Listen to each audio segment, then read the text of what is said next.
अस्सलामुअलैकुम। आज का हमारा टॉपिक है एनर्जी ऑफ रिवॉल्विंग इलेक्ट्रॉन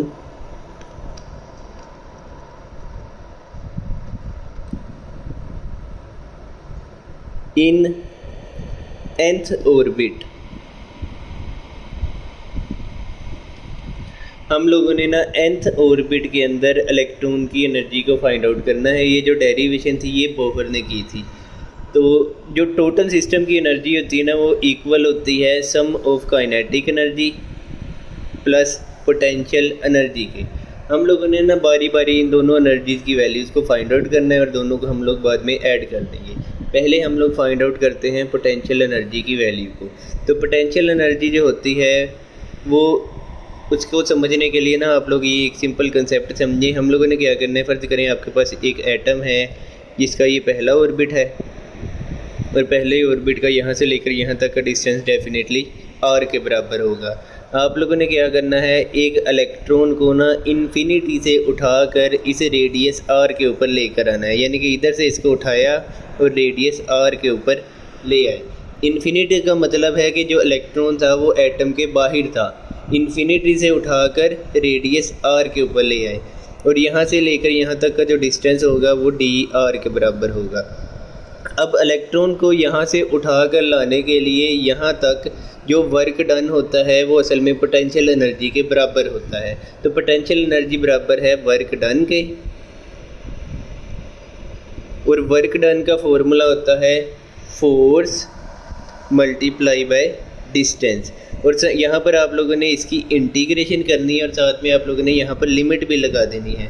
अब हम इलेक्ट्रॉन को कहाँ से उठा रहे थे, इन्फिनिटी से, तो नीचे वाली साइड पर आप लोगों ने लिमिट लगानी है इन्फिनिटी की। और कहाँ पर लेकर आ रहे हैं, रेडियस r के ऊपर, तो यहाँ पर हम लोगों ने लिमिट लगानी है r की। अब ये जो फोर्स है ये फोर्स दो पॉइंट चार्जेस के दरमियान में है। दो पॉइंट चार्जेस के दरमियान में जो फोर्स होती है वो कूलम फोर्स के इक्वल होती है। तो यहाँ पर हम लोगों ने फोर्स की वैल्यू लगा देनी है। ये वैल्यू आएगी 1/4 pi epsilon not Z(E²/r² multiply by dr। ये सारे की इंटीग्रेशन हो रही है। उसके बाद ना इंटीग्रेशन हम लोगों ने इस फंक्शन के ऊपर अप्लाई करनी है। अब याद रखें बच्चों, इंटीग्रेशन ना कांस्टेंट फैक्टर की नहीं होती। इसमें से जितनी भी कांस्टेंट चीज़ें हैं ना उसको हम लोगों ने ये इंटीग्रेशन से बाहर निकाल देना है, लेफ़्ट साइड पर ले आएंगे। और जो वेरिएबल चीज़ें होती हैं जैसे कि जिनकी वैल्यू चेंज हो रही होती है, अब r आपको पता है रेडियस पहले ऑर्बिट का भी हो सकता है दूसरे का भी, तो इनकी इंटीग्रेशन होती है। सारी की सारी कांस्टेंट चीज़ों को ना हम लोगों ने बाहर निकाल लिया इस तरह से, Z(E²/4 पाई एप्सिलॉन नॉट, ये सारी की सारी चीज़ें कांस्टेंट हैं, इनटू इंटीग्रेशन ऑफ, यहाँ पर लिमिट पुट कर दी हम लोगों ने, इंटीग्रेशन कर दो चीज़ें रहेगी dr/r² के। अब यहाँ पर ना इंटीग्रेशन करने का आप लोगों को तरीका बताता हूँ कि आप लोगों ने करनी कैसे है। ये कांस्टेंट चीज़ें तो बाहर हैं, सिर्फ ना इसको हम ले लेते हैं ताकि आपको समझ आ जाए आसानी के साथ। हमारे पास लिमिट थी, सॉरी इंटीग्रेशन थी इन्फिनिटी से r तक, और ऊपर वाली साइड पे dr है, नीचे वाली साइड पे r² है। जब हम लोगों ने इंटीग्रेशन करनी है ना तो पहले आप लोगों ने ना इस r को ऊपर उठा कर ले आना है बटा के। तो इसको जब ऊपर लेकर आएंगे, r की पावर नीचे 2 थी तो ऊपर आकर इसकी पावर -2 आ जाएगी इंटू dr। अब हम लोग क्योंकि इंटीग्रेशन करेंगे यहाँ पर इसके ऊपर अप्लाई करेंगे, तो यहाँ पर ना आप लोगों ने पावर रूल अप्लाई करना है। पावर रूल क्या होता है, आप लोगों ने ना इस पावर के अंदर r की +1 को ऐड कर देना है, तो -2 + 1, और साथ में ना आपने इसी नंबर पर सारे को डिवाइड कर देना है, तो नीचे भी आ जाएगा -2 + 1। साथ में उसी तरह आप लोगों ने इस तरह से ब्रैकेट में ये लिमिट लगा देनी है इन्फिनिटी और r की। अब यहाँ पर देखें r की पावर कितनी होगी, -1 होगी। नीचे भी यहाँ पर -2 + 1 -1 के बराबर ही होगा। यहाँ पर ये सारे की लिमिट थी। अब यहाँ पर ना हम लोगों ने जब इंटीग्रेशन इसके ऊपर अप्लाई की तो आंसर इसका क्या आया, r की पावर -1/-1, ऊपर दोनों की लिमिट्स हैं, तो इसको हम यहाँ पर पुट कर देते हैं। Z(E²/4 pi epsilon not r की पावर -1/-1 और नीचे वाली साइड पर इन्फिनिटी की लिमिट है और ऊपर वाली साइड पे आर की लिमिट है। जब तो पोटेंशियल एनर्जी हमारी बराबर थी Z E square 4 pi epsilon note multiply by bracket के अंदर ऊपर वाली साइड पे आर की पावर -1, नीचे वाली साइड पर भी -1 था और इनकी लिमिट थी यहाँ पर नीचे वाली साइड पे इन्फिनिटी, ऊपर वाली साइड पे आर। तो इसको ना थोड़ा सा सोल्व कर लेते हैं। Z E square 4 pi epsilon nought, R की पावर ऊपर -1 है, अगर इसको नीचे ले आएँ तो आपके पास 1/r बन जाएगा, नीचे आकर इसकी पावर +1 होगी। तो ये माइनस को बाहर निकाल लिया सिर्फ हम लोगों ने। यहाँ पर इन्फिनिटी है और यहाँ पर r है। अब हम लोगों ने ना ये लिमिट्स को इस r के अंदर पुट कर देना है। Z E square +4 pi epsilon note, जब लिमिट को पुट करेंगे ना, पहले आप लोगों ने ऊपर वाली लिमिट को पुट करना होता है, बाद में आप लोगों ने सारी इक्वेशन को माइनस करना है, फिर आप लोगों ने ये नीचे वाली लिमिट को पुट करना है। तो -1/r के अंदर ना r की वैल्यू के अंदर ही r को पुट कर देना है, तो वो वैल्यू सेम ही रहेगी, तो ये -1/r ही रहेगा। बाद में मैंने आपको बताया आपने इस वैल्यू को माइनस करना है, उसके बाद आप लोगों ने दूसरे वाली लिमिट पुट कर देनी है इसी सारी वैल्यू के अंदर। तो माइनस किया, यहाँ पर फिर से माइनस आया, 1/r की जगह अब आप लोगों ने इन्फिनिटी पुट कर दिया। Z E square over 4 pi epsilon naught, तो ये तो -1/r ही रहा, यहाँ पर माइनस माइनस प्लस हो गया। 1/इन्फिनिटी जो होता है वो 0 के बराबर होता है, तो यहाँ पर 0 आ जाएगा। तो आपके पास यहाँ पर सिर्फ -1/r ही रहा। -1/r को इसके साथ मल्टीप्लाई कर दें तो ये वाला जो माइनस है ये बाहर आ जाएगा। Z E square 4 pi epsilon naught r, तो ये हमारे पास वैल्यू आ गई है पोटेंशियल एनर्जी की। अब हम लोग कैलकुलेट करते हैं काइनेटिक एनर्जी की वैल्यू को। काइनेटिक एनर्जी जो होती है वो बराबर होती है ½ mv² के बराबर। अब पिछले टॉपिक के अंदर ना आप लोगों ने 2 काम किए थे। आप लोगों ने ना कूलम्ब फोर्स को बराबर रखा था सेंट्रीपिटल फोर्स की। तो सेंट्रीपिटल फोर्स जो थी हमारे पास उसका फॉर्मूला होता है mv²/r, और जो कूलम्ब फोर्स थी वो आपके पास होती है 1/4 पाई एप्सिलॉन नोट ZE²/r² की। अब इसमें से ना आप लोगों ने r और ये वाला r कट जाता है, और ये वाला जो v² है इसकी वैल्यू हम लोगों ने यहाँ से निकालनी है। ये जो m है इधर मल्टीप्लाई हो रहा है, उधर जाकर डिवाइड हो जाएगा, तो आपके पास v² आ जाएगा ZE² 4 pi epsilon note rm। आप लोगों ने ना इस v² की वैल्यू को इस वैल्यू के अंदर पुट कर देना है, तो आपके पास काइनेटिक एनर्जी जो है वो बराबर आ जाएगी 1/2 मल्टीप्लाई बाय m। v² की सारी वैल्यू इधर पुट कर दें, तो v² बराबर है ZE²/4 पाई epsilon note rm।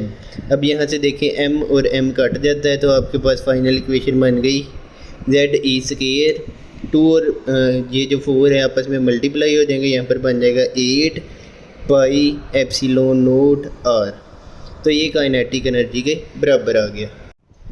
Total energy जो होती है वो बराबर होती है, हम लोगों ने पहले पढ़ा था, काइनेटिक एनर्जी और पोटेंशियल एनर्जी के सम के। तो अभी हम लोगों ने काइनेटिक एनर्जी की वैल्यू यहाँ पर निकाली थी। काइनेटिक एनर्जी की वैल्यू निकली थी ZE²/8 पाई एप्सिलॉन नोट r। तो यहाँ पर काइनेटिक एनर्जी की वैल्यू पुट कर देते हैं, ZE²/8 पाई एप्सिलॉन नोट r। उसके बाद इसके अंदर हम लोगों ने ऐड कर देनी है पोटेंशियल एनर्जी की वैल्यू। पोटेंशियल एनर्जी की वैल्यू है -ZE²/4 पाई एप्सिलॉन नोट r। तो यहाँ पर प्लस माइनस माइनस हो जाएगा, ZE²/4 पाई एप्सिलॉन नोट r। अब इसको थोड़ा सा हमें सोल्व करना पड़ेगा, इसमें से जो भी कॉमन चीज़ें हैं वो कॉमन चीज़ें निकाल लेते हैं। ZE² यहाँ पर भी है, यहाँ पर भी है, नीचे पाई एप्सिलॉन नोट, यहाँ भी पाई एप्सिलॉन नोट है। ये सारी चीज़ें ना इन दोनों में से कॉमन ले लें। यहाँ पर भी ZE² आ गया, पाई एप्सिलॉन नोट r आ गया। यहाँ पर बच गया 1/8 और यहाँ पर बच गया -1/4। ZE² पाई एप्सिलॉन नोट r। अब इन दोनों को जब हम लोग माइनस करेंगे तो यहाँ पर LCM ले लें, नीचे 8 आ गया, यहाँ पर 1 माइनस 2 आ जाएगा। इसको जब आप लोगों ने सोल्व करना है तो यहाँ पर Z E square over pi epsilon nought R 1 minus 2 minus 1 के बराबर आया, यहाँ पर ये बन गया। और आपका जो फाइनल आंसर निकला वो आया minus Z E square over 8 pi epsilon nought R के बराबर। तो ये टोटल एनर्जी है। एनर्जी की हमारे पास ये वैल्यू अभी निकली है। याद रखें ये जो बुक में वैल्यू है ना उसके अंदर माइनस नहीं लगा हुआ, तो आप लोग ना बुक वाली वैल्यू के अंदर भी यहाँ पर माइनस लगा लें। अब पिछले टॉपिक में ना बेटा बोहर ने जो रेडियस की डेरिवेशन की थी nth ऑर्बिट के, उसकी वैल्यू आप लोगों ने याद रखनी है इस टॉपिक में, क्योंकि ये यहाँ पे यूज़ होनी है। तो ये वैल्यू निकली थी epsilon naught n square h square over pi m Z E square. तो ये वैल्यू थी रेडियस की। हम लोगों ने ना इस वैल्यू को इस वैल्यू के अंदर पुट कर देना है। जब इसको इसके अंदर पुट करेंगे minus Z E square over 8 pi epsilon nought, R यहाँ पर ओवर के अंदर है, तो इस आर को जब आप लोगों ने पुट करना है इसकी सारी जो वैल्यूज़ नीचे हैं उनको ऊपर वाली साइड पर लिख दें। तो यहाँ पर ऊपर आ गया पाई M Z E square over epsilon note, जो ऊपर वाली वैल्यूज़ हैं उनको नीचे लिख दें। नीचे आएगा n स्क्वायर h स्क्वायर। अब देखें यहाँ पर कौन कौन सी चीज़ें कट रही हैं, ये पाई है और यहाँ भी पाई है, तो इसको हम लोगों ने काट दिया। बाकी आई थिंक इसके अलावा कुछ भी नहीं कटता, तो बाकी जो चीज़ें बची उनको हम लोग लिख लेते हैं। माइनस ऊपर 2 जेड आ गए हैं तो यहाँ पर जेड स्क्वायर बन गया, और ई स्क्वायर और ई स्क्वायर इन दोनों पावरों को ऐड कर देते हैं, यहाँ पर ई की पावर 4 बन जाएगा। साथ में यहाँ पर एम भी है तो हम लोगों ने एम भी लिख दिया। नीचे क्या है 8 और एप्सिलॉन नोट 2 हो गए हैं, तो यहाँ पर एप्सिलॉन नोट का स्क्वायर आ जाएगा। साथ में है यहाँ पर n स्क्वायर और h स्क्वायर। अब हम लोगों ने यहाँ पर ना हाइड्रोजन एटम के लिए अगर ये वैल्यूज लें फॉर हाइड्रोजन एटम, अब हाइड्रोजन एटम के अंदर हमें पता है जो नंबर ऑफ़ प्रोटॉन हैं या जेड की जो वैल्यू है वो 1 होती है, तो इस इक्वेशन में हम लोगों ने जेड की जगह 1 पुट कर देना है। तो एनर्जी आ जाएगी माइनस ई की power 4 m over 8 epsilon note square n square h square. अब यहाँ पर देखें कौन कौन सी चीज़ों की वैल्यू हमें पता है। E जो कि चार्ज होता है उसकी वैल्यू हम लोगों को पता है, मैथ की वैल्यू भी हम लोगों को पता है, 8 तो वैसे ही नोन है, एप्सिलॉन नोट की वैल्यू भी हम लोगों को पता है, और साथ में h स्क्वायर जो है प्लांक्स कांस्टेंट इसकी वैल्यू भी हम लोगों को पता है। तो हम लोगों ने ये सारी वैल्यूज़ को पुट करना है, तो एनर्जी की जो हमारे पास फाइनल वैल्यू आ जाएगी यहाँ पर वो आएगी minus 178 multiply by 10 raise power minus 18 into 1 over n square, और साथ में जो यूनिट आएगा यहाँ पर एनर्जी का जाउल आएगा। उसके बाद ना आप लोगों ने इस वैल्यू को किलो जाउल पर मोल के ऊपर में कन्वर्ट करना है, जाउल की वैल्यू को।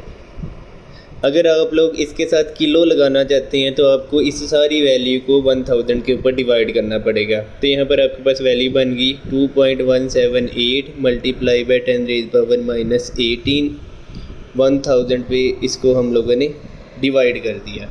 तो यहाँ पर जो यूनिट था वो किलो जाउल बन गया। उसके बाद हम लोगों ने यहाँ पर मोल की वैल्यू भी लगानी है।